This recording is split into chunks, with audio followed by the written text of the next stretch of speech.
My name is Jamie Piles. I joined Samaritan in December of 1996. We were homeschooling our kids, and we were already thinking outside the world's box, if you will. And I saw a little tiny classified ad about this new kind of idea I'd never heard of before. My first reaction was, that's the kind of thing that we would do, isn't it? And so I finally called the number, talked to them, and the more I asked them questions, the more I liked their answers.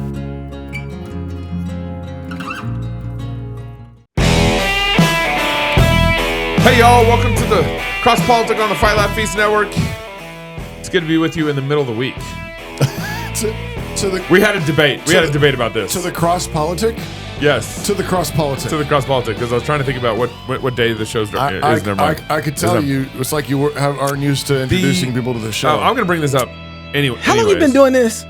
How long? I don't know. It's like how long have you been doing it? 8 years. Okay. Yeah, okay. yeah, 8 years. Act like it. Come on now. Make sure you guys download the app. We have, if you don't know, if you aren't aware, we've built a new app. We transitioned from the old app to the new app, and if you haven't, and especially if you downloaded the app and you're on a Droid, you actually got to delete the app and go to the App Store and download it. It's crazy. So we had thousands of people who had the previous app, and then now. We got to build that back up. That's not how you talk to Android users. Yeah, you have to do stuff like this. If you have an Android, delete the app, download it again. It's like your phone. You have an Android, and then go sell it and buy Apple phone. Your phone's so custom, you got to download it, sell it, and then go buy an Apple. Yeah. All right. Speaking now of reaching out to Android users. Christ Church is sponsoring a missions conference. That transition, how to connect the dots for me on that transition? Well, they're unbelievers, and they need Jesus. Obviously, they haven't enough sanctification. The Great Commission. They're responsible for the trans problem. I see. Them and the Baptists. I didn't say that. No, the missions conference here in Moscow is March 8th and 9th. And registration is open. It's actually a free conference, but there's limited seating, and so we'd love to have you come. This year's theme is on it's of whom the world was not worthy, and it's particularly on missionary biographies. Yeah. I'm going to be giving a talk. Joe Rigney's giving a talk. I think Pastor Doug is giving a talk, and Jared Longshore. Who's your biography? I'm doing John. And there's debate over how to pronounce his last name. It's either Patton or Peyton or Petton. I don't know. It's Scottish. Yeah. And nobody knows how to say it. But John Patton, Peyton, I got to decide this before I give the talk. And just lean into it. Whatever you come up with. He was a Presbyterian, Scottish Presbyterian missionary to the New Hebrides. And New Hebrides was full of man-eating cannibals. Wow. And he spent his life preaching the gospel there and establishing a Presbyterian church there. Wow. Which is still there to this day. You know, this is funny. I'm not even being that's incredible facetious here, but these conferences are legendary. If you were paying attention to these conferences 25 years ago, you would have had a handle on all of the LGBTQ mafia. That's true. The old history conferences. All of the intersectionality. You would have had a whole handle on the social justice movement. You would have had a handle on all this stuff if you were paying attention. You wouldn't have been surprised by it. So if you want to get a handle on the next 20 years of what's coming, you might want to go ahead and come out to the mission conference. That's true. So there should be a good web. I don't even know what the website is. That's bad. I know this is. I think you go to Christ Church's website and click on missions conference. Yeah, that's the best way. Christkirk.com is probably the best way to sign up. I just did that, and there's no links there for missions conference. So maybe that's. We'll find out by the end of the show. Anyways, Google Christ Church Missions Conference. We try to make it hard for people. Yeah. That way we know they want to be here. Tired of someone else telling you where to go when you have a medical need? Are you ready to take control of your health care? Then it's time to take a look at Samaritan Ministries. It's biblical, affordable health care, sharing with no restrictive networks. Here's how it works. When a medical need arises, you choose the health care provider that's right for you, and you have a say in the treatment that you receive. Send your medical bills to Samaritan Ministries, and they'll notify fellow members to pray for you and send money directly to you to help pay those bills. Join 80,000 Christian households across the nation who have already taken control of their health care. Go to SamaritanMinistries.org/crosspolitic. And speaking, I'm just going to keep doing transitions like this. Speaking of taking control of your own... Speaking of androids. People who don't have control of their own life. People who don't have control of their own healthcare decisions. We're grateful to have Brad Miller back on the show with us. He's a former U.S. Army. Brad is not in control. No, He actually did. He's taking control. I mean, Okay, have you seen his hair? That's what he's not taking control of. Brad Miller is a former U.S. Army officer, author of the Declaration of Military Accountability. Brad, thanks for coming back on Cross Politics. Don't choke me, Brad. Hey, thanks so much. I don't know whether to tell you that my hair is in control or out of control, but regardless, hey, really happy to be here with you. Thanks so much for having me on. Absolutely. And then really quickly, we're also grateful to have attorney Davis. Our lawyer. Davis Younts. He might be our. He's not our lawyer. No. But we would like him to be. We can't afford him. Gabe said before the show, he's like the Where's Waldo of legal fights, of like constitutional legal fights. Yeah. You will find Davis, Younts. thanks for joining us. Thanks, guys. Davis wears all his glory on the chin. Yeah. That's right. Okay, Brad, what is the Declaration of Military Accountability and why is it necessary right now? Yeah, so very simply stated, the Declaration of Military Accountability is a one-page document that was created by a group of service members and vets and was pushed out to the American people. You have to excuse my voice a little bit. I'm getting over a little bit of a cold, but in any case, the primary author of the document is Rob Green. Okay. Rob Green is a currently serving naval officer, but he put together some words, socialized it with another, a small group of us, myself included, and we kind of got the wording exactly where we wanted it. And then we socialized it with a larger group of service members and vets, and 231 individuals put their names on this document, which basically is a pledge from the 231 signatories to the American people that we are no longer going to stand by and let the military be destroyed by its own leadership. So the way that we see it is, for 2+ years now, we have watched the military's leadership willfully disobey not just the law, but also act in full violation of their oath to the Constitution, and also willfully violate the military's own regulations. And so basically this is a pledge from us to the American people that we're going to do everything lawfully within our power to hold those accountable who are responsible for this. And this is particularly has to do with the issue of COVID vaccine mandates in all the military branches, correct? Yeah, so we all know there's a lot going on that's wrong in the military right now. That said, this declaration is very narrowly focused, and it is specifically focused on the implementation of the COVID-19 vax mandate, which we maintain was both unlawful and harmful. I'm gonna read just a couple. I want you to do that. We were looking at this before we got on here. Yeah. This is you can actually go to militaryaccountability.net. You already have, it's only been released, it looks like, for 3 weeks or so, 25,000 additional signatures on it. And so it references, Declaration of Independence, Founding Fathers.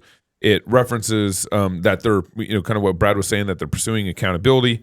And let me start here. While implementing the COVID-19 vaccine mandate, military leaders broke the law, trampled constitutional rights, denied informed consent, permitted unwilling medical experimentation, and suppressed the free exercise of religion. And then it goes on, I'm going to skip around a little bit, and then it goes on to say that their actions caused irreparable harm to the armed forces and the institutions which we have fought and bled for. And the leaders have refused to resign. And then in all this, it says we intend to rebuild, so the goal is to rebuild trust, demonstrating that leaders cannot cast aside constitutional rights or law for political expediency. We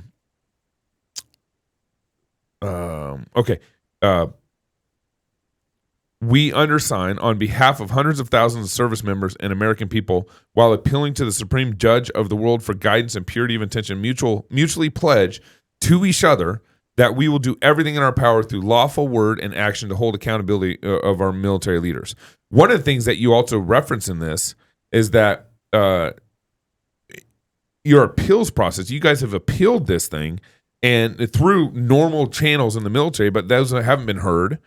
And then you go on to say, we pledge to recall the retirement from retirement. So, back up a little bit. In the coming years, thousands within our network will run for Congress and seek appointments to executive branch offices, while those of us still serving on active duty will continue to put fulfilling our oaths ahead of striving for rank or position.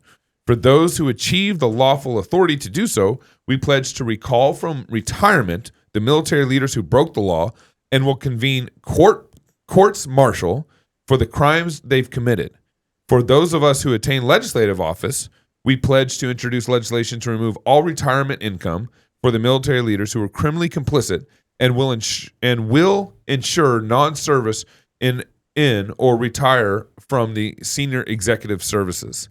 So you guys are wanting to go kind of all in for the next 30 years on this thing and go after even the retired military leaders as you guys get in position of authority over the coming years.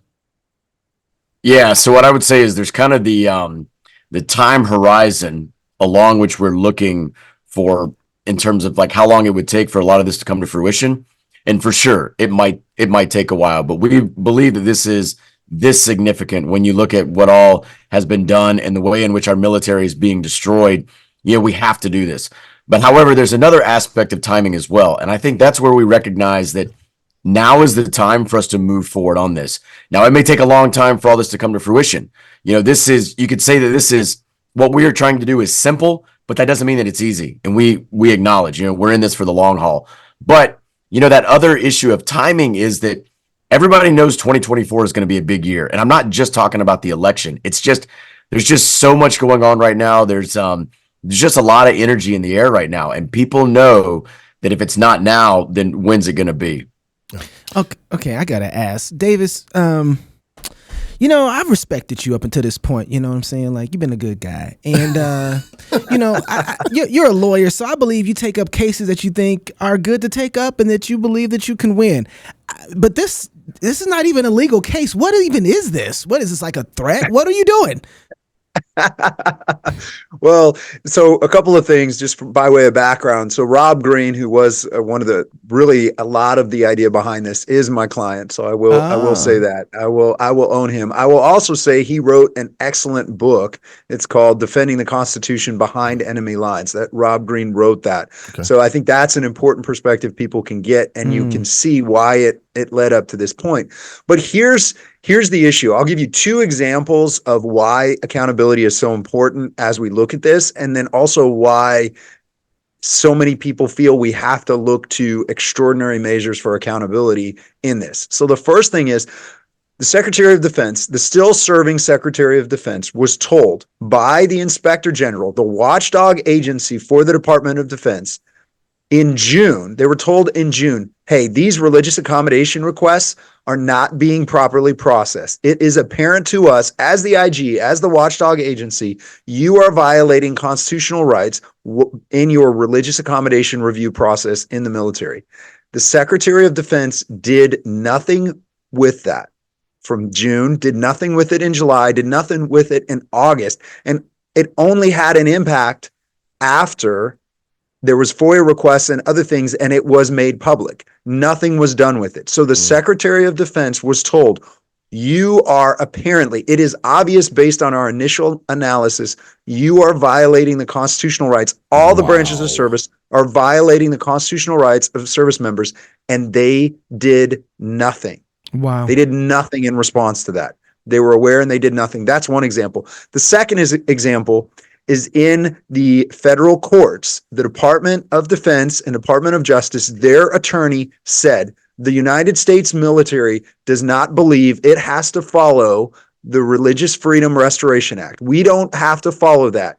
It's only enforceable. It's only something we even have to worry about if we are sued, we come into court, and a federal judge tells us we have to follow a law written by Congress. There are multiple examples I could give. We could spend hours talking about the examples I could give, but those are just two examples of why, military members, people that retired, others that were kicked out, individuals like Brad who went all the way in, put all his cards on the table and resigned because of these issues. Those are just two examples of the lack of accountability and just the utter arrogance that you see in the executive branch and why this created a bit of a constitutional crisis. So when you have that in mind, you say, okay, listen, we do need individuals that were kicked out or forced out of the military over this illegal, unlawful mandate to run for office. We need them in positions of authority. Elections matter as well. We need people who were involved in this. We need people like Brad and others appointed to positions within the Department of Defense under a conservative administration that would actually allow them to bring about reforms. And I don't know that Brad's looking for that job, but I'm putting his name in the hat for a position in the next administration. But I'm deadly serious about that when we look at this. But that's the kind of accountability we need. And many people may not realize it, but there are multiple serious congressional candidates that are individuals who were forced out of the military or disciplined in the military because of this mandate. And some of them are going to win election, and some of them are going to be serving in Congress very soon, God willing, and there will be accountability when that comes down, but they're going to need help and support so they don't just get sidelined. So, Davis, you just mentioned like two pretty shocking facts, and it seems like you should be able to sue the Secretary General based off those facts alone. Couldn't you take him to court, or No. No. The answer is because of the way the military is structured. One of the things that our federal government is very good at is giving senior leaders immunity. So they're very good at giving themselves sovereign immunity, which it makes it very, very difficult to hold them accountable in federal court. And with all the litigation that occurred in federal court over the vaccine mandate, even though there were injunctions that helped buy time, ultimately, the courts did not hear those cases. They did not take those cases up on the merits to actually hold people accountable because the mandate was lifted by Congress. So a lot of these things didn't go all the way towards accountability. And then the courts just said, well, there's no mandate anymore, so these cases are moot. We're not going to go to trial and deal with all these issues because there is no mandate anymore. The problem is there will be another mandate. There will be another situation. This will come up again. And in some respects, it is fair to say these senior leaders have not been accountable in any way for their actions that they did that were unlawful, they were illegal, and they have damaged the readiness of our United States military, and they have damaged individual military members. So all of those things are true, but the federal government is very, very good at giving itself sovereign immunity and making it very, very difficult to do this. The other piece is, even for one individual military member to go to federal court, it is not unheard of that litigation would cost $250,000. Yeah. Right? That's just not unheard of because it will take years. And one of the biggest plays that the federal government loves to run in federal court is to delay and delay and delay and throw up every procedural roadblock and obstacle they can so that people literally run out of time, money, or energy to continue to pursue litigation. So those are issues that are there. There are processes by which these people can be held accountable, but it comes from Congress and it comes from other senior leaders within the military and in the federal executive service that could actually hold people accountable. Brad, is the thought? I mean, I think Knox was kind of asking this before, but I guess I want to press it again. Like, is the goal?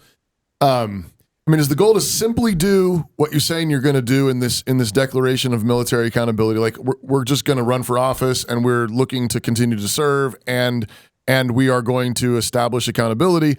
It also comes across as a threat. It's your guys' jobs are on the line. I also imagine this has got to be making some military officials mad, nervous. I don't know. And do you expect any backlash from this, especially from people who are still serving? Rob, the guy who wrote this, is he still serving? Yeah, he is. So, I would tell you that Rob Green is the most courageous person serving in the military right now. He's the primary author of this declaration, but also the book that Davis mentioned a couple of minutes ago that came out last summer, appropriately enough, released on July 4th, Defending the Constitution Behind Enemy Lines. And Rob and others who are still serving have courageously put their names on this document. So here's what I would say about the backlash. As of right now, when we're a couple of weeks in, there has been no official response to the declaration from DOD. And I think that's to be expected.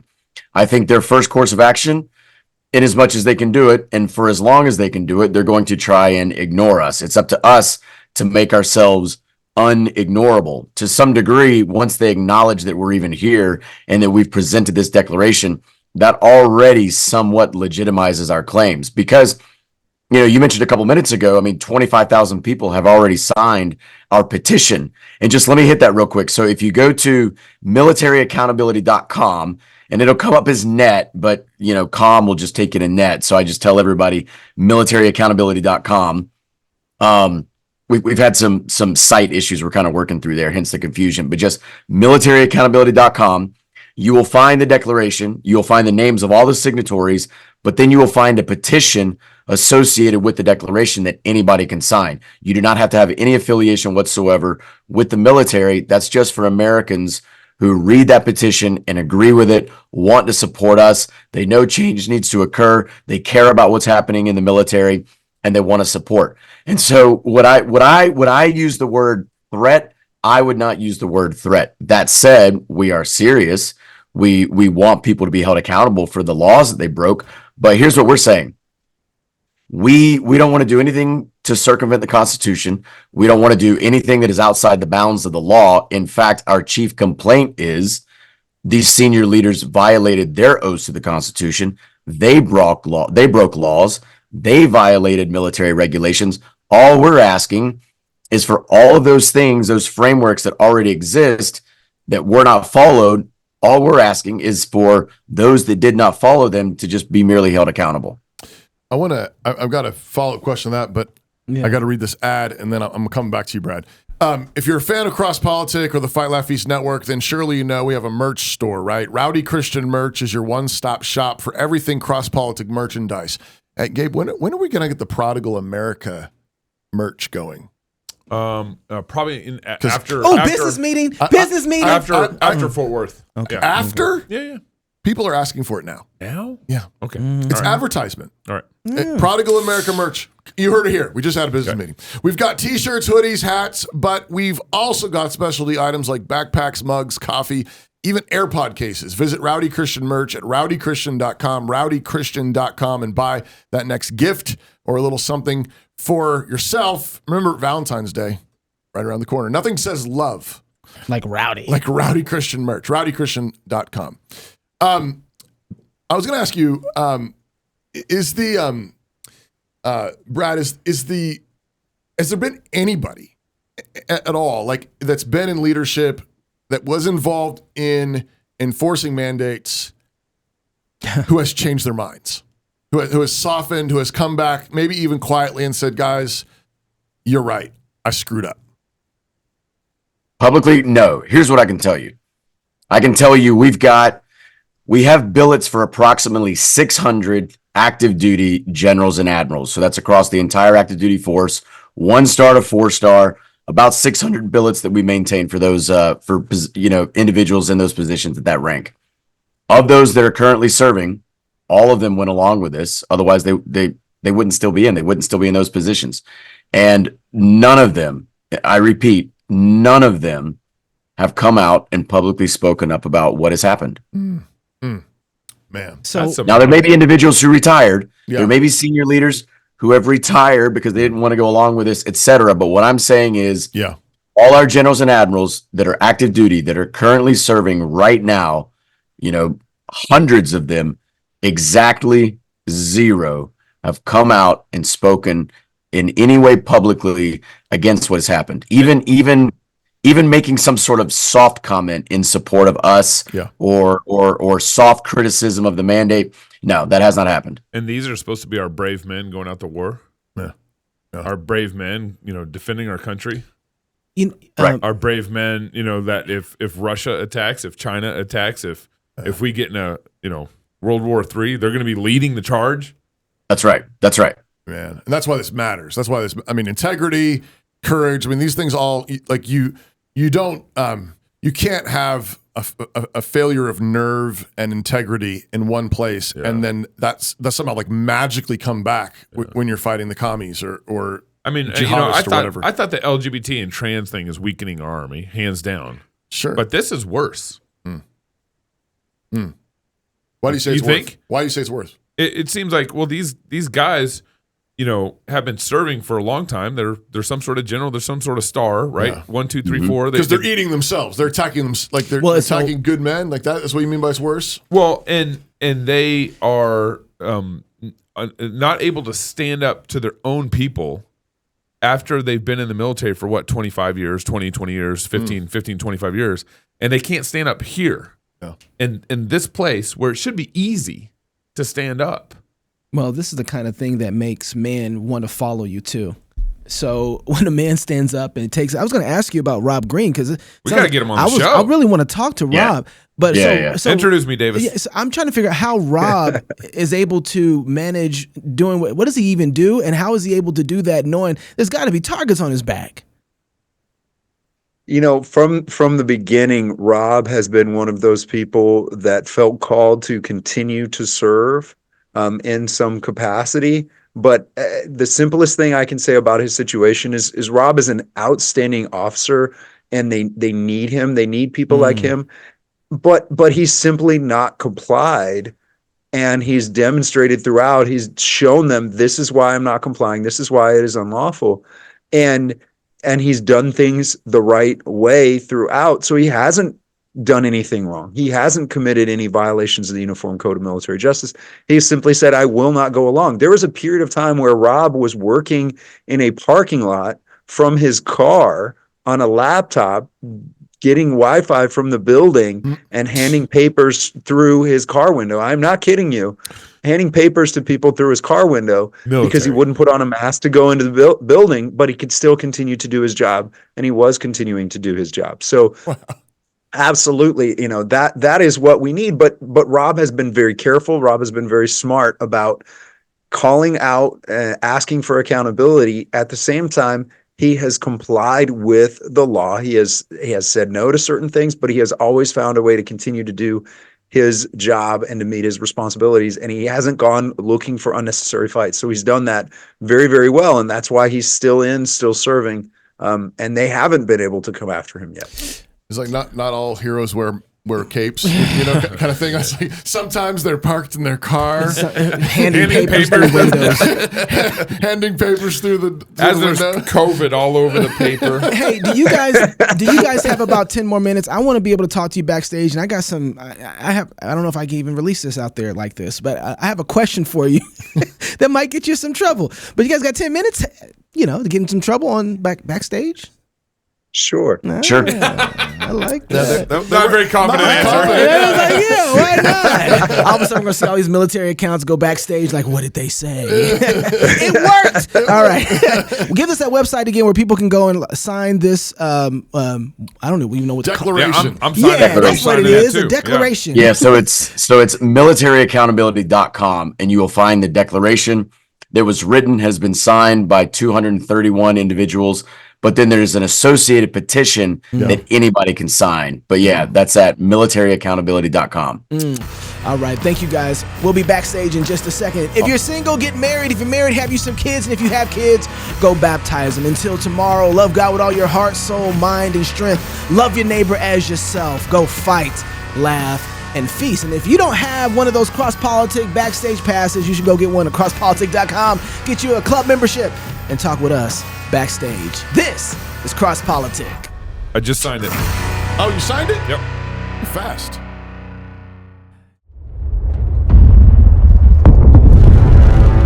It is the duty of the free man to resist tyranny at every turn. Every man will either watch his freedom stripped away or take action to protect what he loves. Introducing the A3, the newest revolutionary body armor from Armored Republic. The A3 is the new standard for lightweight multi-hit body armor. A3 plates are incredibly light at 4.6 pounds. The patented design captures fragmentation while remaining multi-hit capable. The A3 will stop up to M80 ball, yet comes in at only 0.7 inches thick.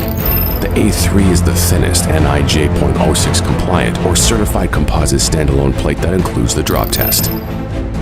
The A3 is the first of its kind, patent pending, that combines an alloy strike face with polyethylene backing, revolutionizing body armor technology by providing strength and durability while remaining sleek and maneuverable. The A3 is the new standard in lightweight body armor. The fight against tyranny just got stronger.